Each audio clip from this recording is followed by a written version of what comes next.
उसने तत्कालीन भारत के धर्म, प्रथा, औषधि, ज्योतिष, त्यौहार, दर्शन से संबंधित एक किताब अरबी भाषा में लिखा। ठीक है,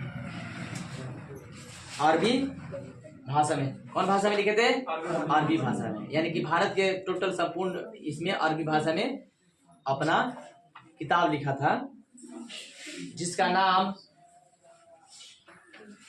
किताब उल हिंद है। जिसका नाम किताब उल हिंद है। हो गया। यह पुस्तक 11वीं शताब्दी के महत्वपूर्ण इतिहास की जानकारी का स्रोत है। आप समझिएगा इसको। अल-बरूनी के बारे में आप क्या जानते हैं? ठीक है, तो अल-बरूनी का आपको जीवनी लिखना है कि अल-बरूनी जो है, अल-बरूनी का जीवन कहाँ से स्टार्ट हुआ और कहाँ जाकर के उसका मतलब प्रसिद्धि रहा। ठीक है, तो सबसे पहले इसका जन्म बता रहा है कि अल-बरूनी का जन्म जो है कब हुआ था? 900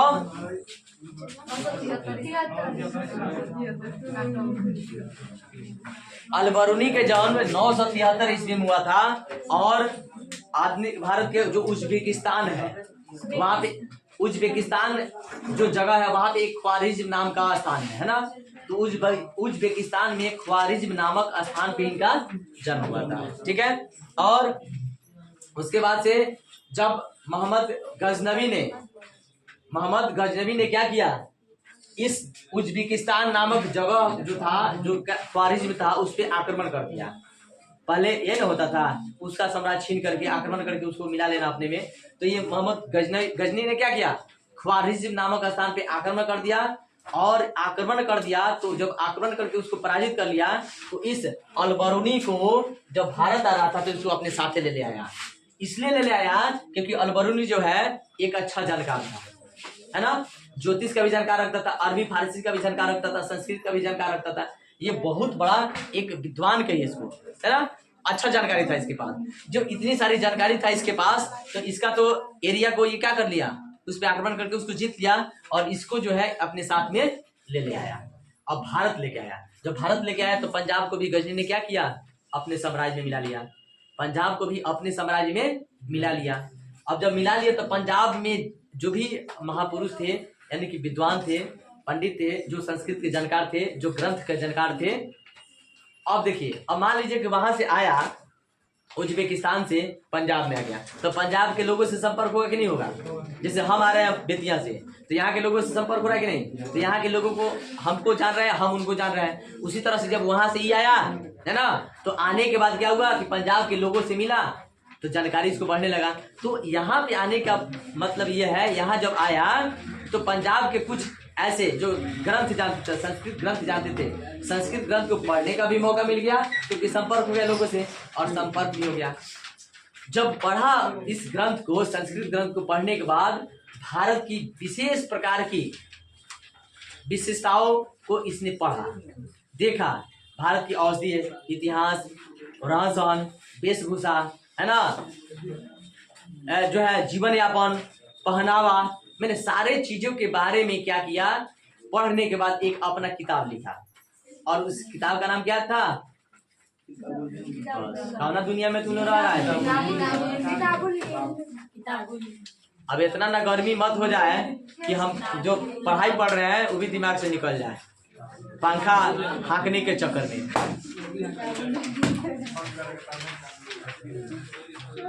आप लोग इतना मत सोचाइए कि खाली हम ही जगल रहे हैं, आप लोग है ना। तो ये जब अल-बरूनी एक किताब लिखा भारत की दशाओं के बारे में, भारत की विशेषताओं के बारे में, भारत की हर सभ्यता, संस्कृति, औषधि के बारे में, तो उस किताब का नाम क्या रखा गया? किताब उल आएगा। अल-बरूनी जो है कौन किताब लिखा था? भी आ सकता है। अल-बरूनी किताब उल हिंद किसका लेखक है? किसका लेखक है? अल-बरूनी का। समझ में आया? ऑब्जेक्टिव में भी आ सकता है, किताब उल हिंद के लेखक कौन है? अल-बरूनी। ऑब्जेक्टिव में भी है, फिर भी आप जान लीजिए। ठीक है, तो उसमें क्या किया, सारे भारत के चीजों को वर्णन कर दिया किताब उल हिंद में। उसका नाम रख दिया। ठीक है, उसमें लगभग 11वीं शताब्दी के जितने भी इतिहास हुआ है, मतलब इतिहास जो भी घटना घटी है, सभी चीज उस किताब में आपको मिल जाएगा। अब उठा के देखिएगा इसका किताब उल हिंद किताब जो है उसमें पूरा उस समय का वर्णन किया गया उसमें। ठीक है, तो अब अगर आ जाए एग्जाम में अल-बरूनी के बारे में आप क्या जानते हैं? अल-बरूनी का जीवनी लिखे, लिखा सकता है? कोई दिक्कत? ठीक है, तो ये प्रश्न है, इब्न बतूता के अनुसार, है ना, मोहम्मद बिन तुगलक का वर्णन करना, आपको मोहम्मद बिन तुगलक के बारे में लिखना है। ठीक है, तो इब्न बतूता जो है ये मोहम्मद बिन तुगलक के बारे में बता रहे हैं कि ये जब मोहम्मद बिन तुगलक का शासनकाल था भारत में, उसी समय इब्न बतूता आए थे। ठीक है, और इब्न बतूता जब भारत में आए थे इनके शासनकाल में, तो इनके बारे में जो अच्छाई देखे वो वर्णन करते हैं, बताते हैं, है ना, इतिहास बना दिए, लिख दिए लोगों की जानकारी के लिए। तो जब इनके शासनकाल में इब्न बतूता भारत आए थे तो ये बता रहे हैं कि सुल्तान एक सच्चा मुसलमान था, बहुत ही अच्छा था, है ना, लोगों की भलाई के लिए काम करता था, लोगों के लिए काम करता था। और इनमें एक सामाजिकता जो गुण होने का कारण ये है, ये सच्चे मुसलमान होने के कारण दिन में 5 वक्त होता है ना जी, 5 वक्त पढ़ा जाता है ना, नमाज 5 बार होता है। तो ये एक सच्चे मुसलमान होने के नाते जो फर्ज होता है पढ़ने का, जो अपना पूजा अर्चन करने का, तो 5 बार इन्होंने दिन में 5 बार नमाज पढ़ा जाता है, तो 5 बार ही नमाज पढ़ा जाता है। ठीक है, और इब्न बतूता ये बता रहे हैं कि तुगलक, यानी कि तुगलक मतलब क्या, सुल्तान भी कहा गया। क्या कहा गया? तो सुल्तान यानी कि मोहम्मद बिन तुगलक, इसके अनुसार इब्न बतूता बता रहे हैं कि सुल्तान एक बहुत ही अच्छा शासक था, जो न्यायप्रिय था, लोगों के लिए न्याय करता था, कोई भी किसी के प्रति मैंने उसका झुकाव नहीं था, सबको एक समान देखता था, एक दर्जा में देखता था, चाहे हिंदू हो, मुसलमान में है या कोई भी धर्म के लोग, सबको एक समान दिखता था। और यहाँ तक कि एक सच्चे मुसलमान होने के नाते मोहम्मद बिन तुगलक ने क्या किया, अपने राज्य में देखा कि हम मैंने किसी के प्रति कटाक्ष न करें, तो इन्होंने क्या किया कि हिंदुओं को भी ऊंचे दर्जे पर क्या कर लिया, कोई पद दे दिया, मंत्री का, महामंत्री का, है ना, किसी पद में भी हिंदुओं को नियुक्त कर दिया, ताकि लोग ये नहीं कहेंगे कि ये पक्षपात कर रहा है, लोग ये नहीं कहेंगे कि ये एक पक्षीय काम कर रहा है, इसलिए सारे लोगों की एक नजर देखते हैं, है ना। ये इतना उदार और इतना दानी शासक था कि कोई भी इसके राज्य में दुखी नहीं रहता, सब कुछ खुश रहते थे। तब मैं आज इसका वर्णन ये इब्न बतूता किया कि बहुत अच्छा शासक था, है ना, दानी भी था, दान भी किया करता था, समझ आ रहा है। तो इब्न बतूता के अनुसार मोहम्मद बिन तुगलक का आपको इसके बारे में प्रश्न है, हर्ष का चित्रण करें या हर्ष की जीवनी बताएं। ठीक है, तो हर्ष की जीवनी के बारे में बताया जा रहा है कि हर्ष शुरू में, मतलब स्टार्टिंग में शैव धर्म को मानने वाला था। क्या मानने वाला था? शैव धर्म को मानने वाला था, है ना। ये बहुत इसको शैव धर्म को अच्छा मानता था, लेकिन जब ये दिवाकर मित्र से मिला, दिवाकर कौन था? बौद्ध धर्म का एक भिक्षु था, है ना, बौद्ध धर्म का बहुत बड़ा एक क्या था, मानने वाला था दिवाकर। जब ये हर्ष जो है शैव धर्म, बौद्ध धर्म के दिवाकर मित्र यानी कि बौद्ध भिक्षु से जब मिले, तो अब जब इतना ना अच्छा तरह से दिवाकर उनको समझा दिया कि ये शैव धर्म छोड़ करके बौद्ध धर्म का अनुयायी बन गए। इनको इतना अच्छा लगा, दिवाकर मित्र से मिलने के बाद इतना अच्छा तरीके से समझाया कि ये बौद्ध धर्म में एक से एक मतलब अनेक प्रकार की इसमें जो है सच्चाई शामिल है ना। तो सारा चीज जानने के बाद ये क्या किया, हर्ष ने शैव धर्म छोड़ करके क्या कर लिया, बौद्ध धर्म अपना लिया। उसके बाद से हेन संघ से मिलने के बाद तो ये क्या किया था हर्ष, मतलब हेन संघ कौन था, नालंदा में पढ़ता था विश्वविद्यालय में, ठीक है। तो हेन संघ से मिलने के बाद ये क्या किया, ठीक है। तो हेन संघ से मिलने के बाद जो भी इसका बौद्ध धर्म के प्रति इसका झुकाव बढ़ते गया, लगाव बढ़ते गया।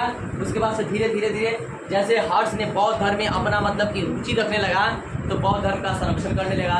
बौद्ध धर्म के लिए मतलब कि प्रचार प्रसार के लिए अनेक प्रकार के स्तूप बनवा दिया, विहार मतलब मठ बनवा दिया, बौद्ध भिक्षु को रहने का स्थान बनवा दिया, बौद्ध भिक्षु के लिए जगह जगह कहीं कहीं जो है व्यवस्था करवा दिया कि कहीं से भी आएंगे तो अगर मान लीजिए वहाँ समय बिताना हो तो वहाँ पे रह के बिता सकते हैं, है ना। इसके लिए इन्होंने क्या किया, इस हर्ष ने बौद्ध धर्म की प्रसिद्धि के लिए, बौद्ध धर्म को सबसे अच्छा मानने के लिए, बौद्ध धर्म की दुनिया में मतलब प्रचार प्रसार के लिए सबसे ऊपर रखने के लिए क्या किया, कन्नौज के जितने भी महापुरुष थे, जितने भी आचार्य थे, सबको क्या किया, सभा बुलाया, सभा में मीटिंग किया कि ये बौद्ध धर्म जो है बहुत अच्छा धर्म है, सबसे ऊपर रखना चाहिए, है ना।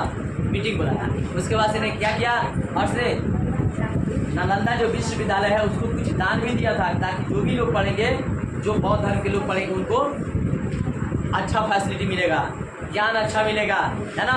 और उसके बाद से हर्ष ने क्या किया, प्रयाग तथा कन्नौज में जा करके, प्रयाग तथा कन्नौज में जा करके इस बुद्ध जी, जो भगवान बुद्ध यानी कि बौद्ध धर्म के जो संस्थापक थे, तो बुद्ध जी के साथ वो क्या किए, पूजा भी किए थे। कहाँ पे, कन्नौज। और जब ध्यान अलग जगह भटक जाएगा ना तो क्या होगा, बस सिर्फ कान सुनेगा, बस सिर्फ ये होगा, सुन रहे हैं, लेकिन अंदर कुछ नहीं से होगा, है ना।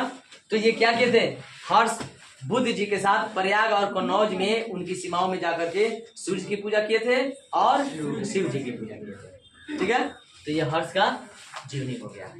ठीक है, दिखा जाएगा ना, कोई दिक्कत।